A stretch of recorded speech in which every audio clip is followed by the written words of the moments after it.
This video covers the registration requirements necessary to access the Work Request module in MHFD Confluence. Registering for the local government user role grants access to the Work Request module, and therefore permissions to review MHFD's current work plans, create projects, and submit work requests. Click the sign-up link on confluence.mhfd.org. Enter a valid work email address and click Register by email. You will then need to confirm your email address to complete the registration process. The email will provide a link to the sign-up. This is where you can select to register as a local government user, enter your name, and create a password.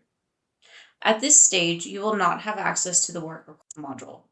Only when your request is approved by MHFD staff will the Work Request module be available.